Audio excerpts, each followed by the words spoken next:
खरं तर मला जास्त एवढं बोलायची सवय नाही आहे, पण एक योगायोग चांगलं सांगेल. प्रशांत दादा आहे ना, प्रशांत दादा माझा खूप जुना मित्र आहे. आणि 2011मध्ये 12मध्ये उदय दादा, प्रशांत दादा मुंबईमध्ये एकांकिका करायला काही आल्यानंतर ते माझ्याकडे यायचे. चर्चगेटला तेव्हा लोककला अकादमीच्या हॉस्टेलमध्ये राहायचो आणि त्यावेळी तिथे राहायची माझी त्यांच्याशी मैत्री झाली. नंतर ती जवळ इतकी झाली, त्यांचं प्रत्येक काम, त्यांचं प्रत्येक गाणं आल्यानंतर ते मला त्यांचा एक मेसेज मला ठरलेला असायचा. आता सुद्धा त्यांचे माझ्या मोबाईलमध्ये मेसेज आहेत प्रशांत दादाचे. आणि ते इतके जवळचे मित्र होते. हा योगायोग झाला की आयोजकांना माहिती नाही की ते माझे मित्र आहे. मी इथे आल्यावर मला कळलं की मी कुठे आलो आहे. म्हणजे प्रशांत दादांनी त्यांचं एक मोठं नाव आहे, ते मोठे मित्र आहे, मला खरंच माहिती नव्हतं. हा मोठा योगायोग झाला की मला असं वाटतं की प्रशांत दादांनीच मला इथे बोलवून घेतलेलं आहे.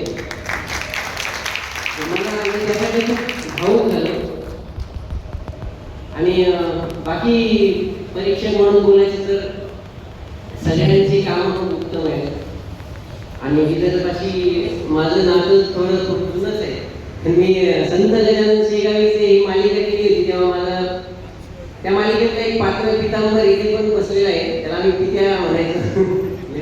तो आणि मी त्यामध्ये पांडवा नावाचं पात्र करायचो. तर त्यासाठी मला विदर्भाची भाषा शिकायची होती.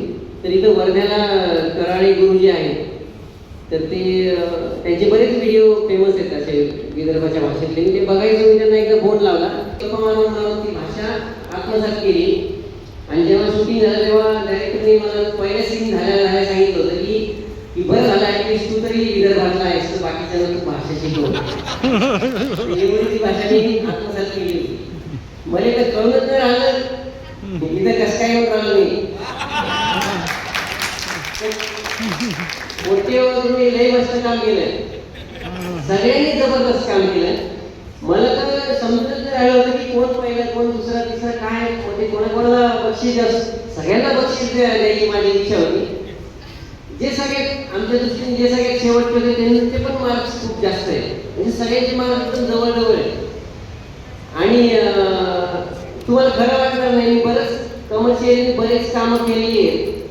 आणि एक 2,500-3 हजार माझ्या जवळपास टीव्हीचे एपिसोड झाले असतील सगळे मोजले तर. पण मला एकांकिका स्पर्धेमध्ये फक्त 1 किंवा 2 वेळा बक्षीस मिळालेले. त्यामुळे तुम्ही एक गोष्ट लक्षात घ्या, हे जे बक्षीस आहे हे आपल्याला प्रोत्साहन म्हणून आहे, पण त्याच्यावरती तुम्ही खूप जास्त विचार नाही केला पाहिजे. सरांनी जर सांगितलं तुम्ही इथं केलं आहे ही गोष्ट खूप मोठी आहे. तर बाकी चॅनलमध्ये वगैरे कमर्शियली अवॉर्ड्स मला मिळाले, पण एकांकिका स्पर्धेमध्ये मी खूप केलेले आहे. स्पर्धा एकांकिका मी खूप केलेल्या आहे. धन्यवाद मित्रांनो. यानंतर आपले दुसऱ्या परीक्षक अमृताताई तोरणकर यांना मी विनंती करतो